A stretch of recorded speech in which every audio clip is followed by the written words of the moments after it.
Boa noite, eu sou a Diná, diretora clínica do Hospital Moriá, e hoje a gente está aqui com o Dr. Robson Pofo e do meu lado o Dr. Marcelo Sampaio, que é um cardiologista super renomado, para conscientizar a gente aqui sobre a saúde cardiovascular. Então, o que a gente precisa lembrar é que as doenças cardíacas são ainda a primeira no mundo e que a prevenção é muito importante e está nas nossas mãos.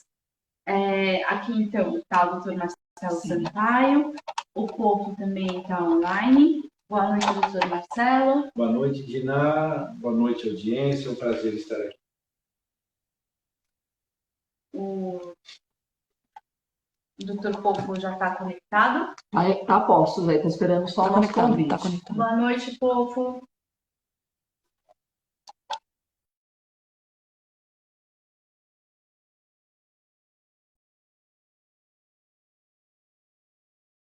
Se estiver assistindo a live, por favor, pode mandar as perguntas pelo nosso chat, que a gente vai fazer. E agora a gente vai começar também com algumas perguntas que a gente já recebeu antes.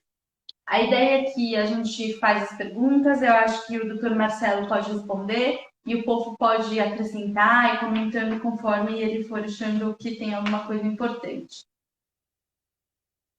E agora não estamos ouvindo o povo.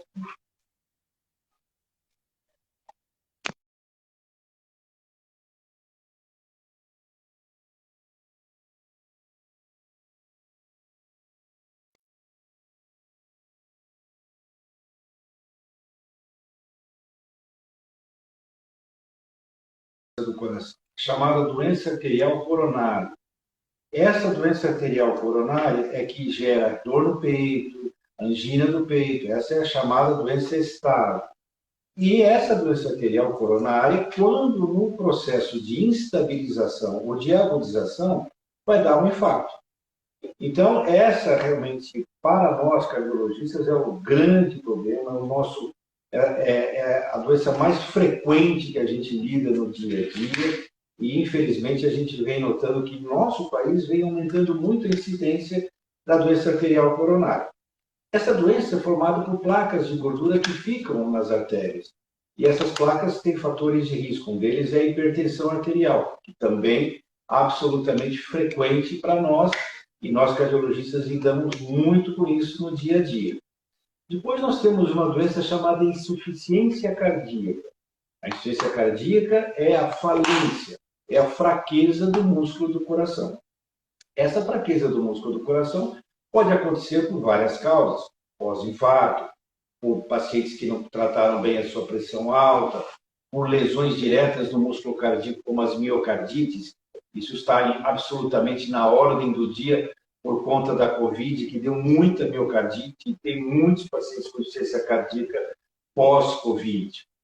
A quarta doença que eu chamaria a atenção são as onde nós temos as bradiarritmias, que são arritmias com frequências baixas, e as taquiarritmias com frequências altas.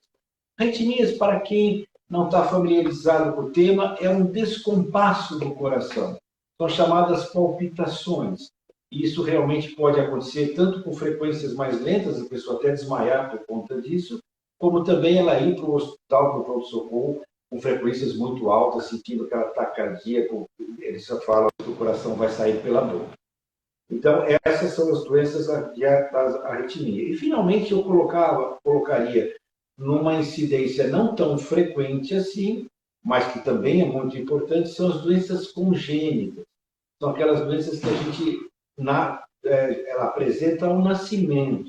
Então, são defeitos da estrutura do coração. O coração passa a ser mal formado quando ele está intraútero e, ao nascer, a criança vai apresentar essas doenças que, às vezes, podem seguir até a idade adulta se não forem corrigidas. Então, essas eu acho que são as doenças mais importantes que a gente tem. Certo. E, Povo, coisa que é mais comum de você ter que operar?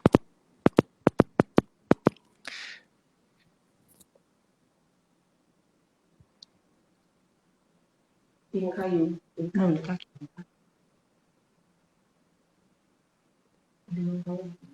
Alô? Oi, Fofo. Vocês me ouvem? Desculpe, eu caí, eu estou acabando de retornar. Tá.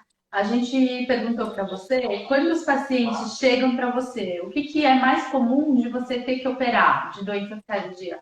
Sim, é interessante, eu escutei o Dr. Marcelo começar, né, a falar, falou que a causa mais comum são os pacientes portadores de insuficiência coronariana, né? Eu diria que acima de 50% dos pacientes que a gente opera são pacientes ou que estão na iminência de infartar ou que já infartaram, né? Então seria o entupimento das artérias coronárias. Então, assim, o cirurgião, aquilo que eu costumo falar, é que o cirurgião ele tem uma participação na vida do paciente relativamente curta e fugaz. Então, ele é triado pelo cardiologista, primeiramente, e o cardiologista, sentindo a necessidade, ele discute com o cirurgião em consenso a tomada de decisão. Mas a cirurgia no adulto, mais comum é a cirurgia de ponte de safena, né? E como nós no Hospital Moriá, nós temos o Instituto Específico de Doenças Valvárias, eu vou dizer que metade do nosso volume é dedicado à correção das valvopatias, que são as doenças das válvulas do coração.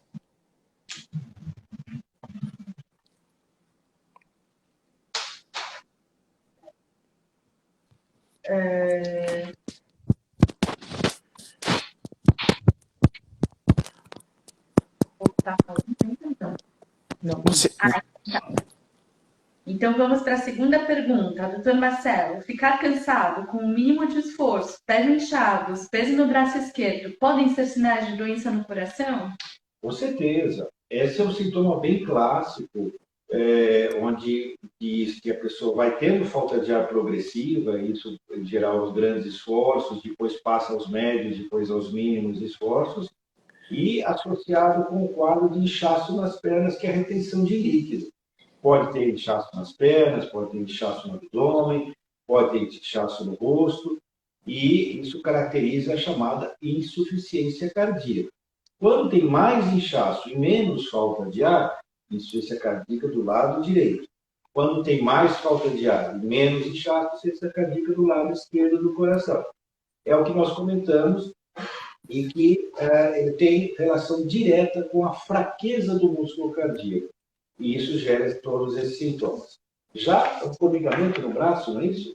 Esse formigamento no braço não é um sintoma tão clássico de insuficiência cardíaca, mas pode estar associado com a doença arterial coronária, pode ser um equivalente, como se fosse uma dor no peito, em vez de ela ter dor no peito, ela tem o formigamento no braço.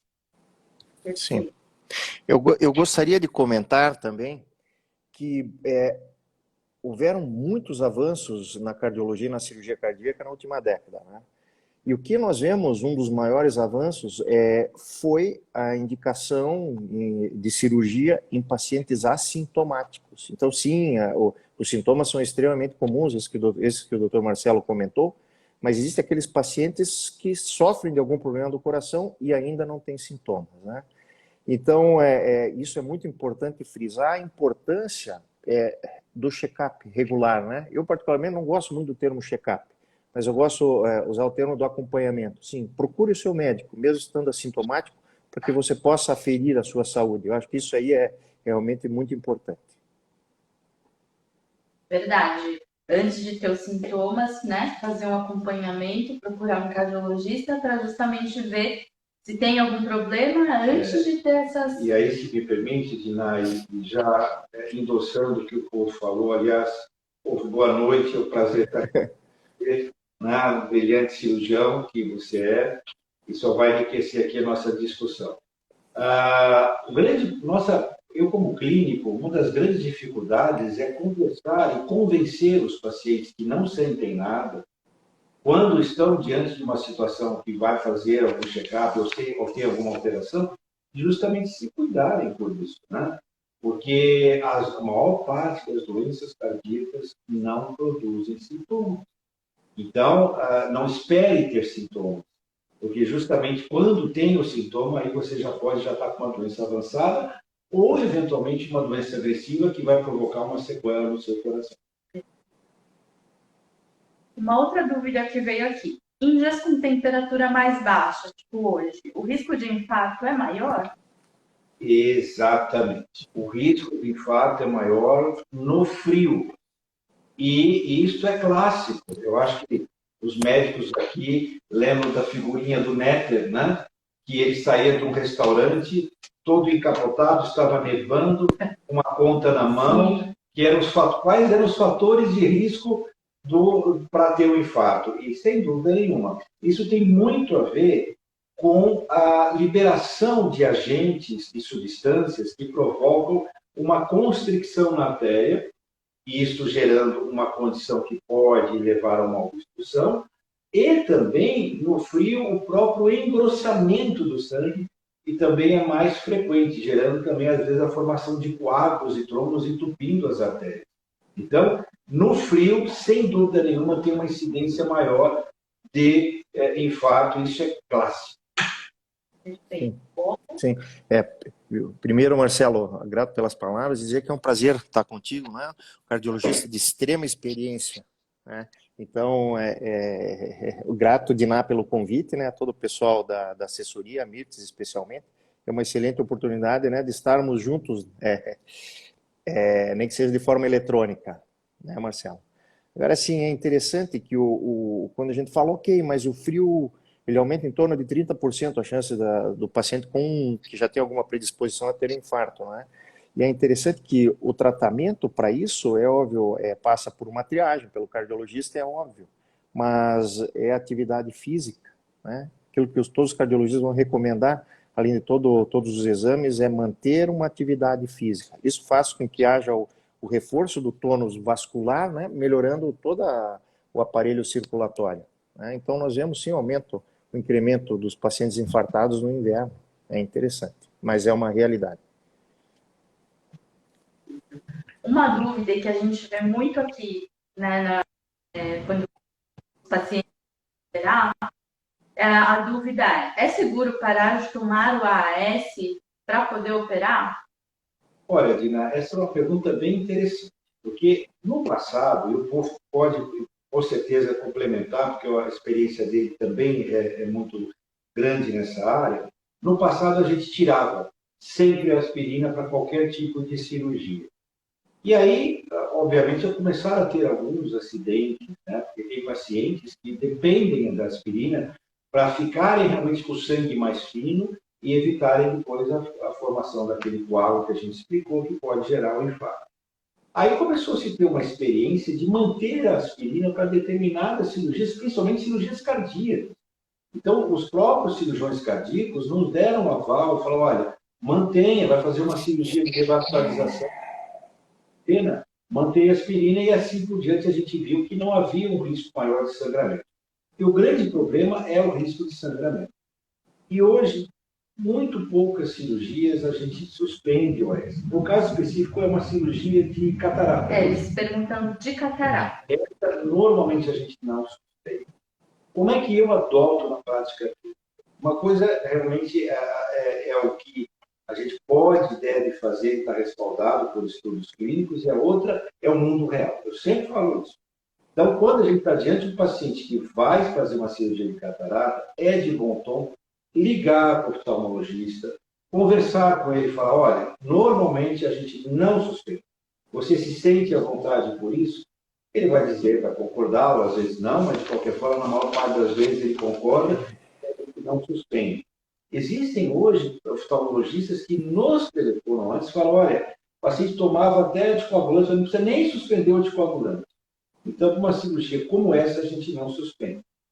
E eu gostaria de chamar a atenção em detalhe em relação às cirurgias urológicas, porque essa, sim, a gente já no passado, pela literatura, teve uma série de relatos de sangramentos excessivos quando vai para a cirurgia urológica, como cirurgia de próstata. Então, aí nesse caso é diferente. Então, não é toda cirurgia que a gente não vai suspender, mas a maior parte das vezes a gente tenta manter, principalmente se o paciente necessita desse uso crônico da aspirina. Eu tenho uma pergunta, que a pergunta que eu escuto sempre no consultório, Marcelo, é assim, todo mundo lê jornal, revista e diz assim, realmente a aspirina diminui a incidência de infarto. Eu acho que todos devem ter essa dúvida. Eu sou uma pessoa rígida. Se eu tomar aspirina, eu devo tomar aspirina? de forma profilática, aspirina infantil? Vai me ajudar em alguma coisa? Olha, essa pergunta, eu te agradeço, é uma das perguntas realmente mais importantes e é uma dúvida de médicos e de cardiologistas também, porque na realidade isso mudou um pouquinho, né? Antigamente, qual era o conceito que a gente tinha? Que o paciente estava em prevenção primária. O que é uma prevenção primária? São pacientes que nunca tiveram infarto, nunca tiveram nenhum evento. Isso é prevenção primária. Diferente de uma prevenção secundária, onde o paciente já teve um infarto ou já foi operado do coração, ele já tem um evento específico. Nos pacientes que são saudáveis e nunca tiveram nada, antigamente a gente tentava reunir algumas características que fizessem com que a gente indicasse. É justamente a pesquisa daquela doença subclínica. Você não tem elementos característicos da doença, mas existem alguns detalhes nos exames, aquelas plaquinhas de gordura que às vezes aparecem nas tomografias, nos ultrassons, aquele colesterol um pouquinho maior, o paciente diabético, um antecedente familiar na família presente importante, aí a gente dava aspirina. O que os estudos mostraram? Que a aspirina ela não teve diferenças em relação a desfechos, em relação à prevenção, comparando pacientes que eram saudáveis, que usaram aspirina, dos que não usaram. Isso foi uma ducha de água fria e, obviamente, não só esses pacientes não tiveram nenhum benefício, como houve uma tendência a um prejuízo, um risco maior de sangramento, principalmente o risco de acidente vascular cerebral hemorrágico ou pacientes que apresentaram quedas, traumas e acabaram realmente tendo sangramentos maiores por conta disso. Então, hoje, na luz dos estudos, a gente não deve usar. O fato é que aí, para aumentar a polêmica, cada momento, cada situação, cada cenário, aparece um trabalho mostrando, olha, esse paciente é saudável, usa aspirina e teve prevenção de câncer. Olha, esse paciente usa aspirina e teve prevenção de embolia de pulmão. Então, na realidade, é assim, como eu adoto a minha postura do mundo real, de uma maneira geral eu não faço, mas os pacientes que eu chamo de alto risco, os pacientes que têm uma aterosclerose subclínica confirmada pelo ultrassom, por uma tomografia, os pacientes que têm um score de cálcio alto, os pacientes que são diabéticos e os pacientes que têm antecedentes na família, este eu acho que é importante a gente utilizar. Mas ainda é algo que eu tenho certeza que vai sair novos trabalhos, é uma questão ainda em aberto, eu tenho certeza ainda que muita polêmica vai andar aí embaixo dessa ponte. Bom, então, resumindo, precisa consultar um cardiologista para saber quais são os seus fatores de risco e decidir se vai usar esse ou não. E mais do que isso, se você estiver indo para uma cirurgia, não suspender ela por conta própria, né? Deixar essa decisão que o seu cardiologista, junto com o cirurgião, vão tomar em conjunto. Certo? Muito importante, Dina, como você está realçando, é o paciente se manifestar para o seu médico que toma aspirina. Perfeito. Porque às vezes não é um cardiologista que está fazendo um risco perioperatório, às vezes é um clínico, às vezes é uma outra especialidade, e o paciente não fala nada. Aí é um grande problema. Então, toda vez que for numa consulta, declinar, olha, eu tomo esses remédios. Eu queria chamar a atenção para um outro remédio que é a gincobilina, que nós já tivemos, não sei se o povo já teve situações de risco com isso, que é muito frequente os pacientes estarem tomando e não falam nada porque tomam e às vezes a gente tem um risco maior de sangramento. Então, esse aí às vezes é uma pegadinha, por isso que é muito importante todos os pacientes declinarem o que tomam de medicação.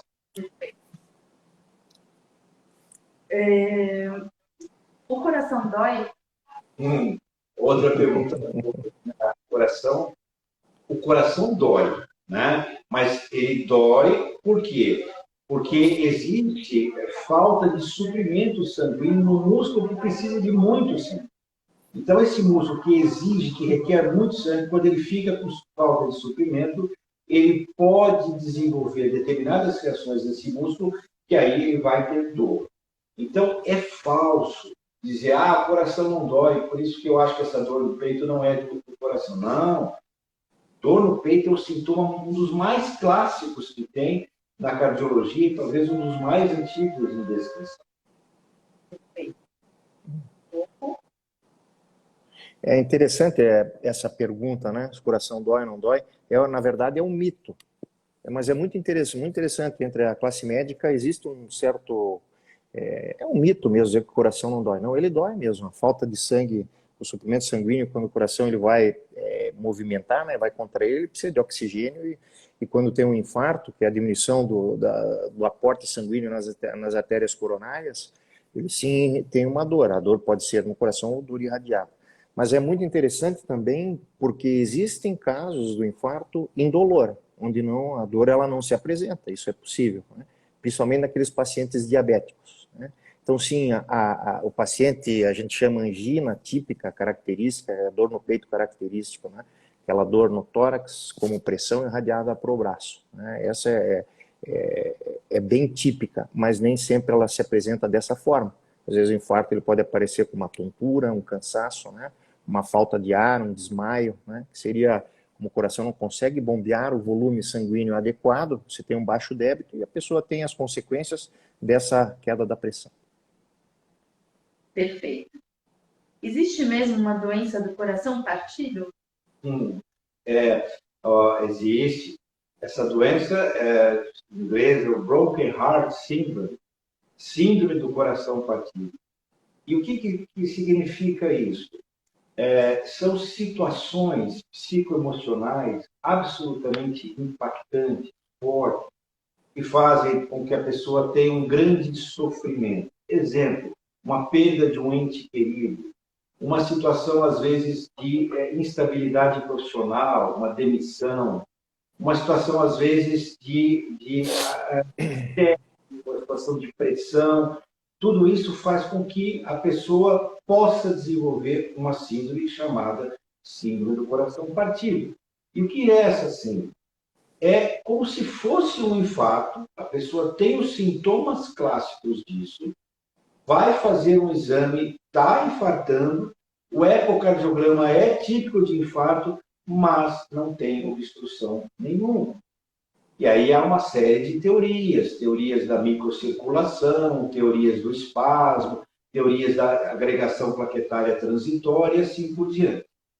São pessoas que evoluem, às vezes, com um infarto bem grave, mas que se recuperam depois praticamente sem nenhuma sequela. Então, essa síndrome ela foi descrita e ela leva o nome, um nome japonês que é o Takotsubo, que é uma armadilha para polvos, né? Eu fui até pesquisar a fotografia, ela blenda bem realmente o coração partido, como fica ali na ecocardiograma do cateterismo, e hoje em dia algo que não é tão incomum, principalmente no mundo que nós estamos, né? Um mundo de violência, um mundo de pandemia, um mundo de isolamento, um mundo de depressão. Ou seja, o cenário atual é muito frequente, muito propício para a gente ter esse tipo de síndrome, e hoje a ocorrência não é tão rara assim. Né? Sim. Mas depois os pacientes se recuperam bem. Então. Muito bem, incrivelmente. Né? Às vezes você vê quadros graves, pacientes que vão parar na UTI, pacientes que precisam de suporte circulatório, pacientes que necessitam de uma série de outros procedimentos, mas que na hora depois que você vai estabilizando, o coração vai se recuperando. A gente usa até um termo, o coração está nocauteado, né? Ele está nocauteado, mas de uma forma transitória, ele está atordoado e acaba depois se recuperando de uma forma até bastante adaptativa. E é interessante essa síndrome, quando começou esses pacientes, né, a gente ouvia relatar nos estudos e a gente não sabia o que estava acontecendo. Você pegava o paciente, como ele chegasse infartado no hospital, você fazia a dosagem de enzimas, elas iam alteradas, e você fazia exames de imagem e você via esse coração em formato de moringa, né? E a gente não sabia muito bem o que era. Até que teve esse relato na literatura e ganhou esse nome até romantizado, né? Síndrome do coração partido. Agora, uma pergunta interessante, Marcelo, que eu vou te fazer, é o que a gente sabe que ela é mais frequente no sexo feminino, né? A estatística mostra. E alguns autores relatam que talvez seja por causa na fase pós-menopausa, uma redução hormonal do estrogênio na mulher. Você podia comentar alguma coisa de reposição hormonal, de uma forma bem rápida? Será que isso poderia evitar essa síndrome ou a incidência não é tão grande que não vale a pena seguir esse caminho? É uma curiosidade minha, Marcelo. Não, com certeza, povo. Olha, na realidade, ela é mais comum em mulheres e mais comum em mulheres mais idosas.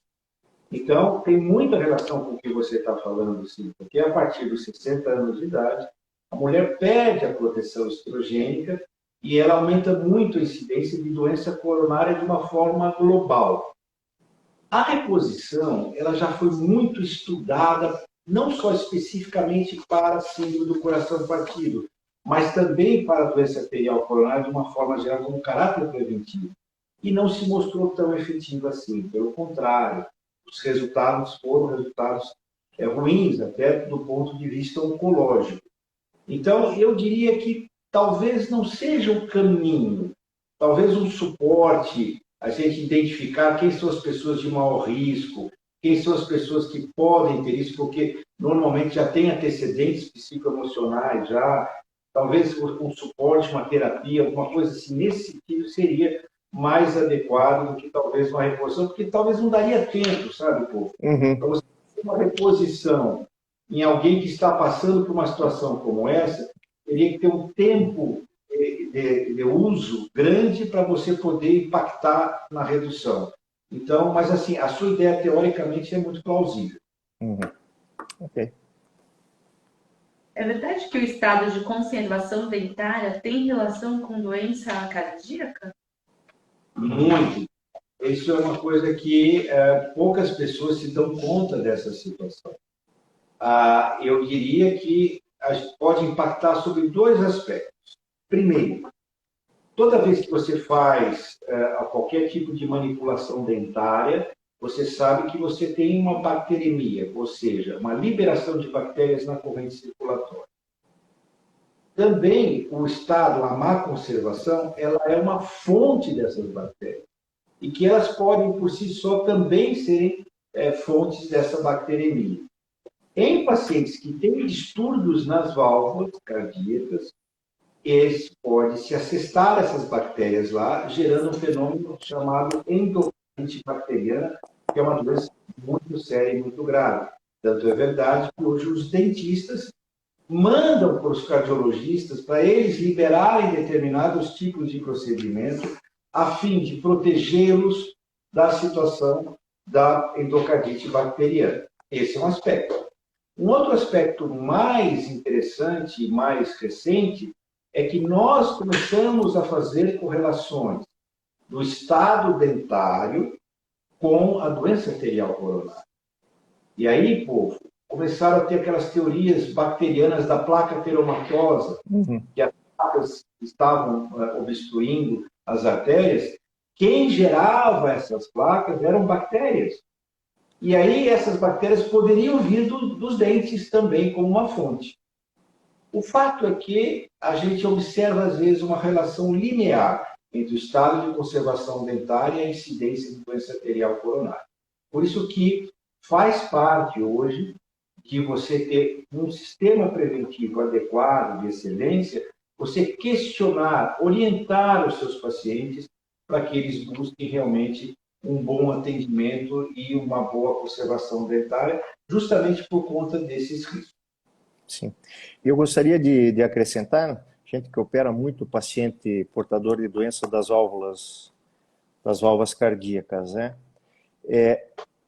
Não é incomum, vou dizer, pelo menos aí uma vez por mês, nós temos aqueles pacientes que chegam com um quadro, que o Dr. Marcelo comentou, de endocardite, que é infecção no coração, principalmente infecção de alguma das válvulas cardíacas, né? E é interessante quando você começa a pesquisar a origem na história clínica do paciente, você vai ver que a grande maioria foram pacientes que já tinham alguma alteração em alguma das válvulas do coração e foi submetido a um procedimento dentário, né? Então, assim, é muito importante esse diagnóstico prévio, né? Se tem alteração das válvulas e a utilização de antibiótico, né? Antibiótico terapia, 1-2 horas antes de qualquer procedimento dentário, porque é independente de classe social ou de estado de conservação dos dentes, né? Uma vez manipulando a gengiva, alguma manipulação maior na região bucal, a bactéria ela acaba entrando na corrente circulatória. Se o paciente não tem nenhuma alteração no coração, não tem problema, na maioria das vezes. Mas se ele tem alguma alteração dentro do coração, alguma alteração cardíaca, a chance de ele pegar uma infecção é real, se não fizer a antibiótico terapia profilática antes do tratamento. Perfeito. Qual é o maior vilão na alimentação para sofrer do coração? Manteiga, ovo, fritura ou outra coisa? Dina, eu acho que talvez todos esses, né? Não é? Então, assim, a pessoa que perguntou, ela já sabe exatamente que esses são alimentos que podem realmente aumentar a incidência das doenças cardíacas, principalmente as doenças coronárias. Porque aí nós temos a chamada dislipidemia. O que é a dislipidemia? São gorduras sanguíneas, tá? Então, você tem triglicérides elevado, colesterol elevado. Esses alimentos que você citou são ricos em gorduras saturadas ou gordura trans, tá? Então, isso pode, obviamente, acarretar um aumento desses lipídios, com isso concorrendo para aumento da formação das placas. Então, são alimentos que a gente deve evitar do ponto de vista preventivo.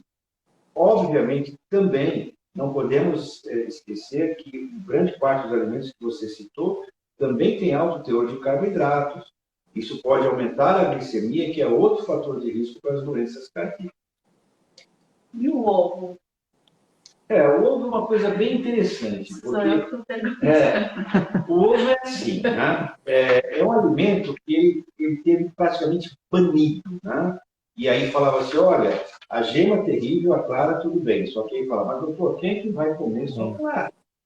Então não tem cabimento essa situação. Hoje o ovo ficou dessa forma. Ele tem gordura saturada, sim, mas ele tem uma série de proteínas fantásticas, fundamentais, inclusive substâncias protetivas para a doença cardíaca. Então, ele ficou assim no meio termo. Quem tem, por exemplo, uma situação de colesterol muito alto, de falta de controle adequado, a gente procura orientar que não use. E as pessoas que têm um nível normal de colesterol e que querem complementar como um aporte proteico, e se você ficar pensando, Tina, a gente corta grandes coisas que realmente podem. As carnes vermelhas, por exemplo, elas não são adequadas para quem tem problemas do coração. Então, se a gente corta essa parte, da onde pode vir um aporte proteico adequado? Então, para essas pessoas, a gente acaba liberando o ovo. Mas, assim, eu ainda torço um pouco o nariz quando a pessoa fala, eu como ovo todo dia. Então, eu acho que, assim, quem tem boa saúde do coração não pode ter monotonia de utilização de alimentos. Tem que fazer uma alimentação bem diversificada, uma alimentação bem equilibrada, e você evitar de comer determinados alimentos todos os dias ou com uma frequência muito alta. Eu tenho uma outra pergunta agora. E o café, doutor Marcelo? Pô, você quer me apertar hoje, né? É outra substância bem interessante também. Por quê? O café também passou pela sua fase de proscrição, ele foi, assim, realmente a orientação dos cardiologistas é que não utilizasse café de forma alguma. Depois passou por uma análise mais aprofundada, e a gente viu que uma parte considerável das pessoas que tinham questões efetivas do ponto de vista de doença cardiovascular utilizavam o consumo moderado de café. Entenda-se que os trabalhos que utilizaram isso foi até 6 xicrinhas por dia, o que, teoricamente, para mim, é um consumo até que razoavelmente alto. Mas esse consumo ele se mostrou muito favorável em relação à prevenção. Por isso, hoje, o café, ele perdeu. Eu acho que o café está um pouquinho mais avançado do que o ovo em relação a você retirar totalmente. Não.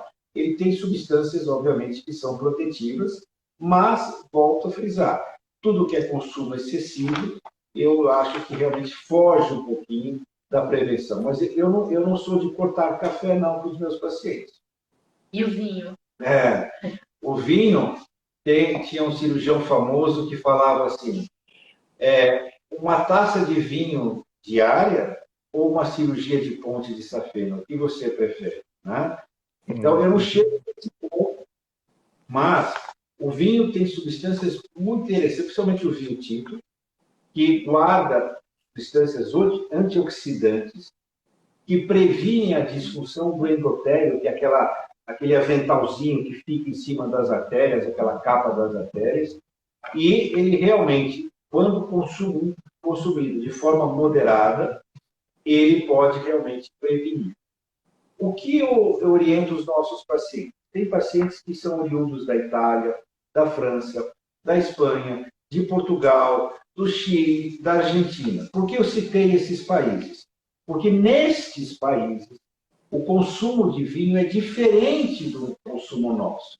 Eles utilizam isso de uma forma diária, como se fosse um digestivo, que é aquele meia tacinha diária nas refeições. Isto é um hábito cultural. Para esses pacientes que são oriundos desses países, eu não modifico esse hábito.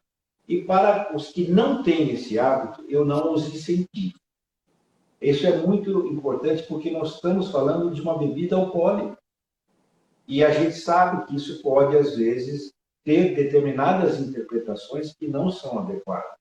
Então, se a pessoa fala, o doutor falou que vinho protege as doenças cardíacas, então eu vou tomar bastante. Porque se ele protege, eu acho que o consumo maior é realmente o correto. Isso não é verdadeiro. Então, a gente tem que respeitar as questões culturais, mas a gente não deve incentivar quem não tem esse hábito, porque ele pode se prevenir de outras formas. Exercício físico, um hábito de você dormir melhor. A gente sabe que o sono é um fator de risco para a doença cardíaca, o controle do estresse, o controle da gordura abdominal, da obesidade. É muito melhor que as pessoas façam esse tipo de prevenção clássica do que ficar procurando determinados alimentos ou substâncias que vão ler, às vezes, em revistas não especializadas e acabam, às vezes, tendo interpretações errôneas dessas situações. Mas o vinho, eu diria que dos três, talvez seja o melhor. Perfeito. Ou alguma coisa? Não, é isso aí. Muito bem, vamos tomar um pouquinho de vinho e um pouquinho de café. Faz bem. Perfeito. Quais são os riscos de uma arritmia não tratada? Olha, depende do que você chama de arritmia, porque eu acho que os nossos ouvintes estão nesse momento pensando, nossa, eu tenho arritmia, porque o doutor falou que eu tenho extrasístole. Né? Extrasístole, a arritmia é tão frequente, tão comum, e na maior parte das vezes desprovidas de significado clínico ruim. Então, vamos descaracterizar essa arritmia. Quando a gente fala de risco, nós estamos falando daquelas taquicardias, daquelas arritmias com frequências muito altas, daquelas arritmias que são incomodativas, que a pessoa realmente não aguenta ficar com isso e vai ao hospital. Essas arritmias, e eu citaria uma em especial, chamada fibrilação atrial. Fibrilação atrial é uma arritmia que gera um descompasso dos batimentos. A pessoa sente, às vezes, que os seus batimentos estão como se fosse uma bateria de escola de samba completamente bagunçada, que não tem aquele maestro para coordenar.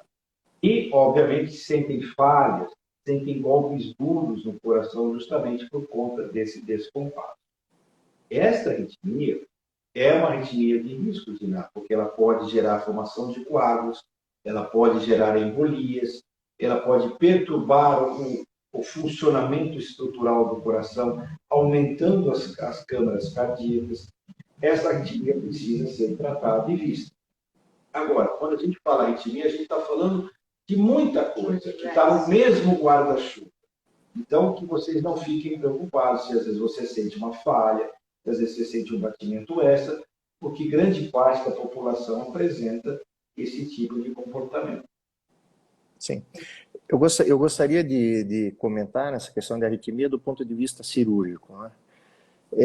Eu sei que o que normalmente o paciente reclama é sentir o coração disparar. Isso pode ter várias causas, né? Pode ser a questão fisiológica, um susto, por exemplo, ou pode ser algum problema de toda a parte elétrica do coração. Então, assim, esse diagnóstico ele é feito apenas com um exame, e às vezes um eletrocardiograma simples não basta para fazer esse diagnóstico. E aí entra a função dos exames complementares, né? O exame mais comumente utilizado é o Holter, onde a pessoa ela usa junto ao corpo como se fosse um gravador e vários eletrodos, e vai ser monitorizado os batimentos cardíacos no período de 1 dia ou 7 dias, dependendo da modalidade, né?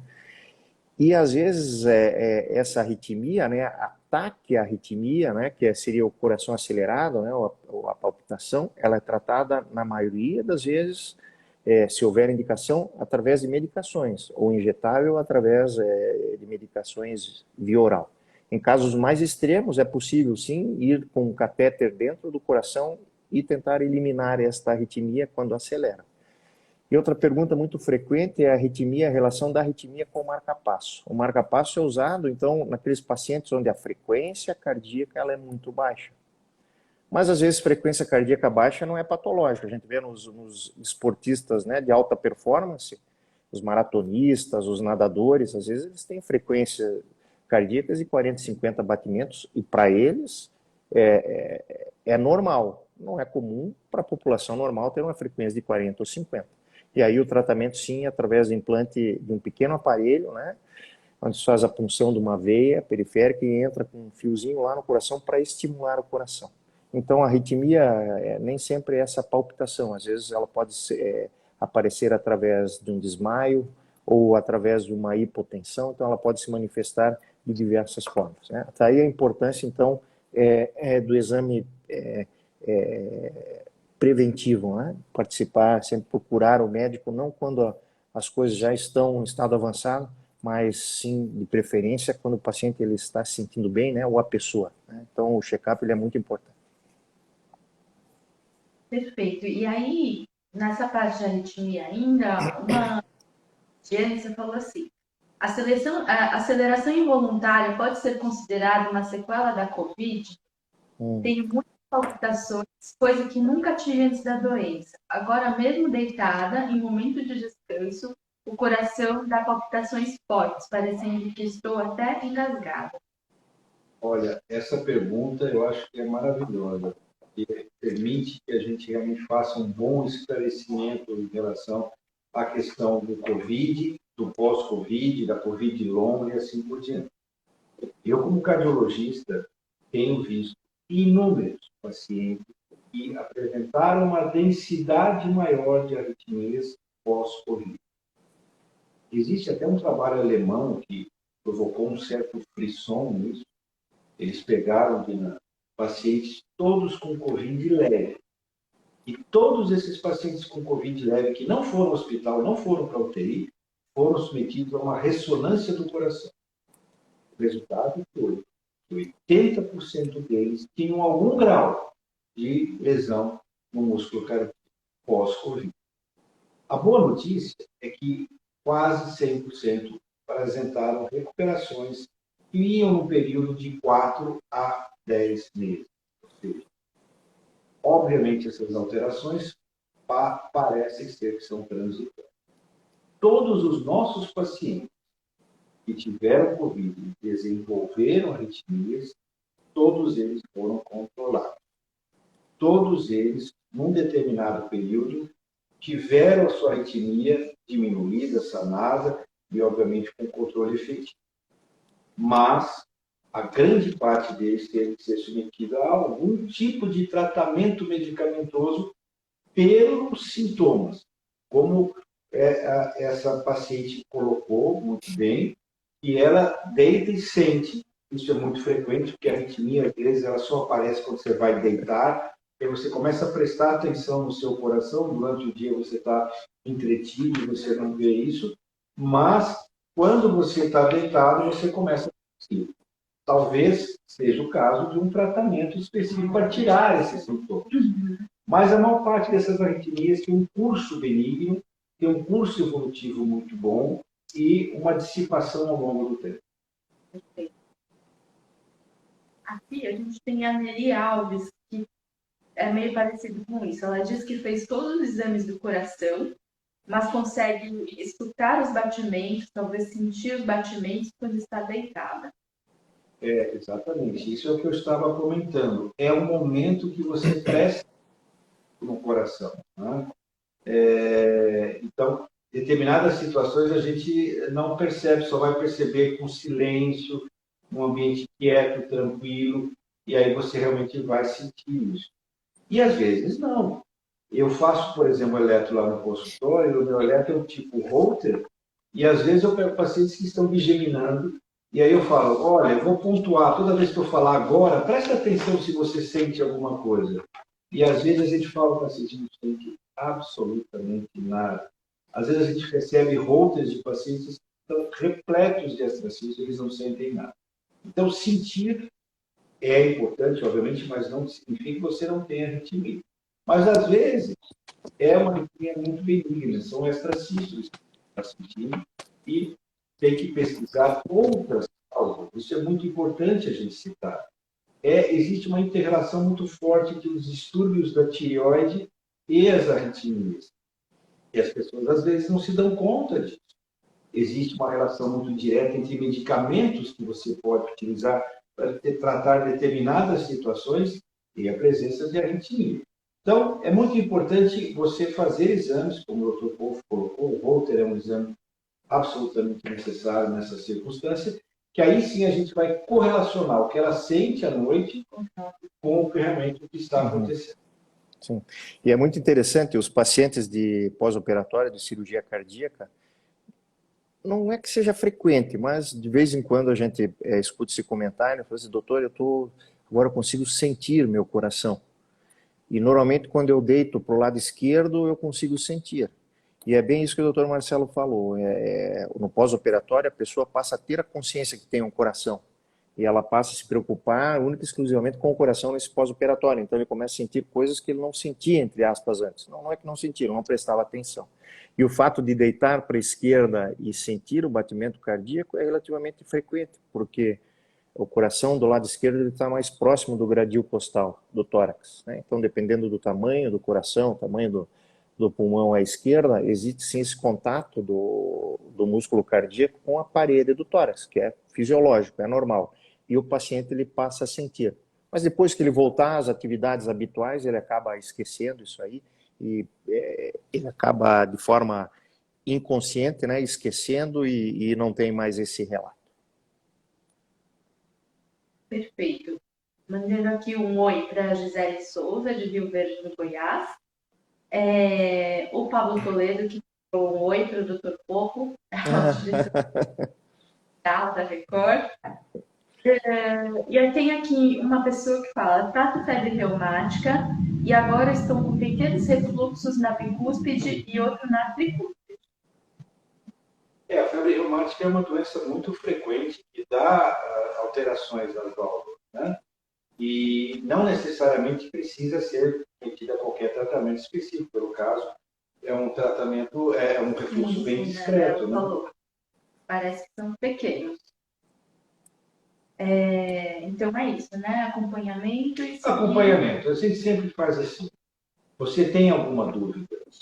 Procure seu médico, sabe? Procure realmente fazer um check-up. O Dr. Polfo colocou muito bem no início dessa apresentação, que as doenças cardíacas são diagnosticadas, prevenidas, melhor tratadas, sempre que faz um check-up preventivo.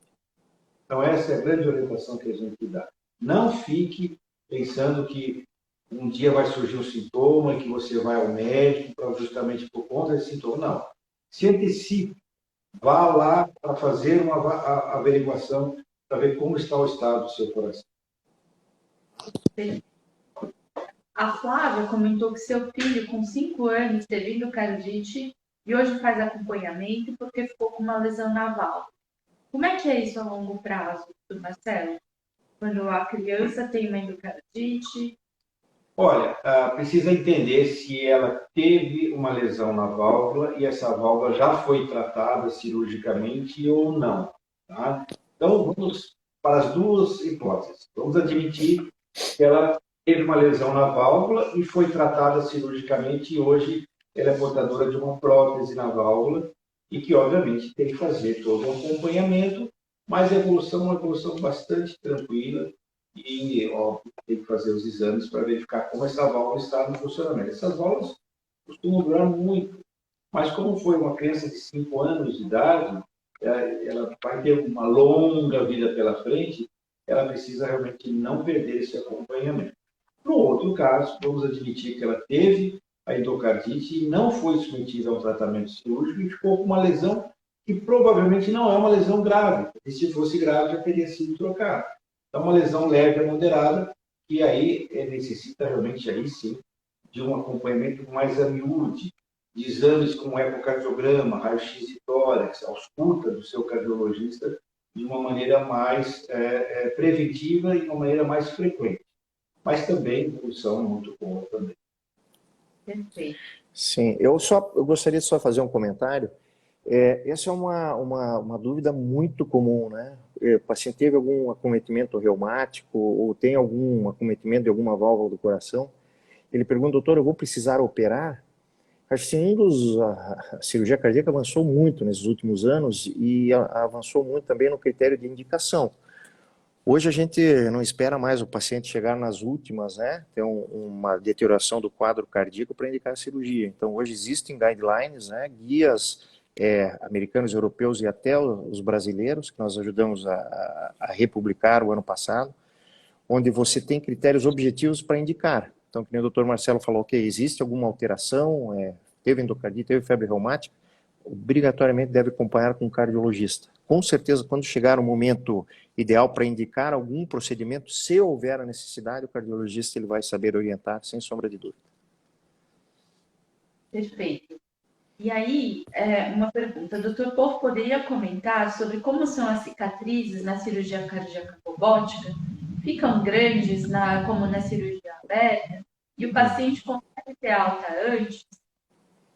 Muito bem. Primeiro, você falou nisso aí, eu lembrei do Pablo Toledo, que mandou um alô. Pablo, boa noite. Toda vez que eu paro aqui no posto perto de casa, o pessoal pergunta se vai ter o Hospital 2, sabe? Então, foi um seriado realmente de muito sucesso, muito bacana, e todos os pacientes que decidiram participar, eles participaram, é impressionante, por um motivo, para poder mostrar o que passaram, né, e as possibilidades e como a medicina evoluiu. Quem sabe, né, Pablo, vamos ter a sequência nesse programa. Avançou muito a cirurgia cardíaca, né, nesses últimos 15 anos, desde que nós introduzimos a cirurgia cardíaca por vídeo e robótica na América Latina, a gente viu uma mudança na parte técnica e tecnológica, né?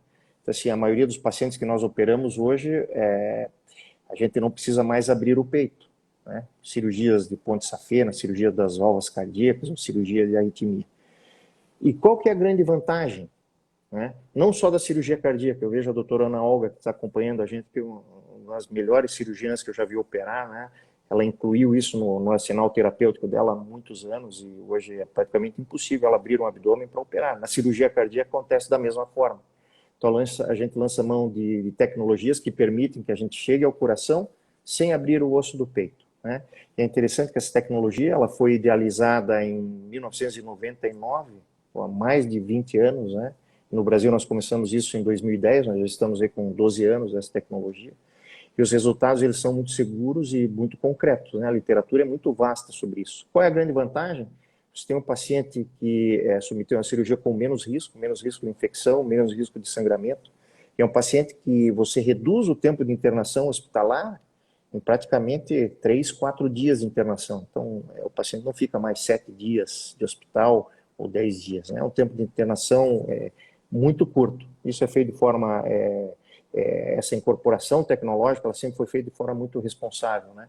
O objetivo maior é a segurança do paciente e ter esse paciente voltando às suas atividades habituais de forma muito rápida.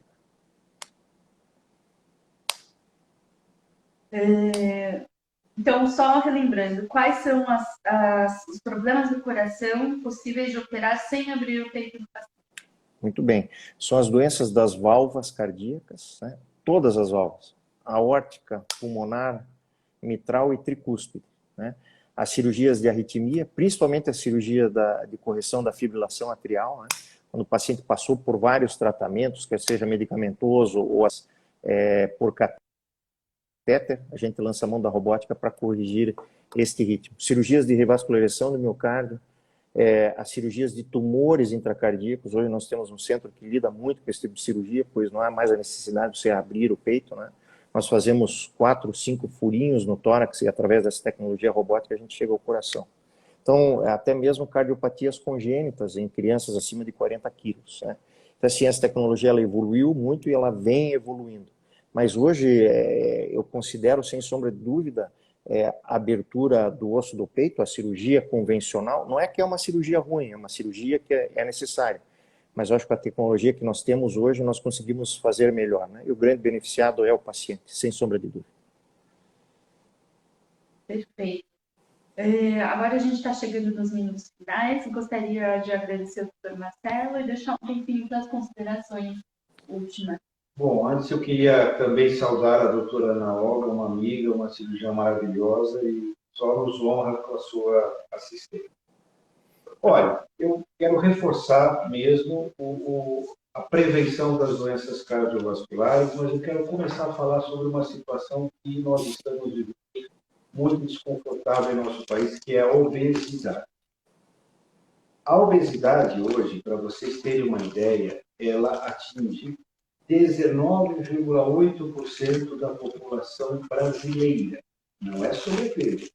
No sobrepeso, nós estamos com 56,7%. Ou seja, a maior parte da população hoje já está em sobrepeso. E a obesidade, ela vai levar a doenças cardíacas de duas formas. Ou gerando fatores de risco como diabetes, hipertensão arterial e colesterol, e aí impactando nas doenças cardíacas, ou ela vai, por si só, gerar infarto, gerar insuficiência cardíaca, gerar através da apneia do sono, e realmente o desfecho sempre é muito ruim. A obesidade que nós estamos falando é a obesidade abdominal. Essa obesidade abdominal, que é aquela barriguinha que às vezes as pessoas brincam e falam que, olha que característica, ele tem barriga. Não, isso é gravíssimo. E o mais importante é que nós estamos assistindo as nossas crianças ficarem obesas por alimentações inadequadas, por sedentarismo que ficam nos videogames, nos jogos, as crianças não correm mais, não brincam mais, assim por diante. Então é muito importante nós, que somos a liderança da cardiologia, o povo é um dos grandes líderes, justamente nós temos que atuar de forma preventiva e realmente conscientizar a população sobre esse grande malefício que é a obesidade. Obviamente, também as autoridades e os gestores de saúde têm o seu papel realmente nessa situação. Mas, do outro lado, as pessoas que se previnem, as pessoas que levam uma vida saudável, as pessoas que fazem atividade física, que comem, que não fumam, né, que bebem de uma forma moderada e realmente tranquila, essas pessoas têm uma saúde cardiovascular que permite que elas vivam com qualidade. E a qualidade de vida que a gente quer para todos. Nós temos pacientes idosos que simplesmente vivem muito bem porque têm qualidade. Então, eu sempre falo, saúde é você conquista a saúde. Ela não bate na sua porta e fala, vim aqui e estou a seu dispor. Você tem que brigar por ela, tem que fazer sacrifícios por ela. E é isso que nós, cardiologistas, estamos aqui para ajudar a população. Muito obrigado. Sim, pouco consideração.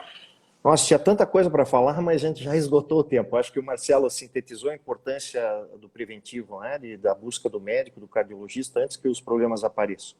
Mas eu gostaria de fazer um agradecimento, Dina. Tá?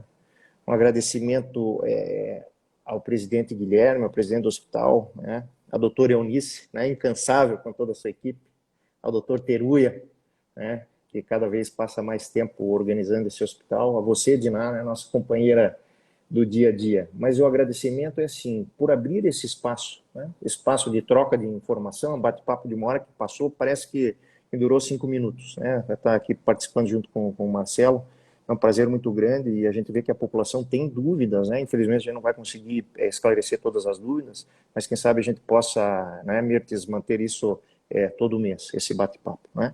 Mas eu gostaria de agradecer então a toda a direção, a presidência do hospital por acreditar no médico, acreditar na tecnologia, né? Agradecer ao Hospital Moriá, que é um centro de referência hoje, não só no Brasil, como na América Latina, né, na incorporação tecnológica com responsabilidade, né? Então, a minha palavra aqui de agradecimento a todos. É um prazer fazer parte dessa família, né, do time Moriá, esse hospital tão querido.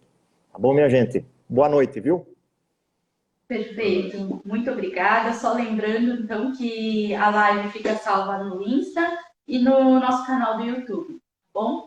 Obrigada a todos, obrigada, doutor Marcelo, obrigada, Fofo. Até a próxima. Até mais, até mais. Boa noite.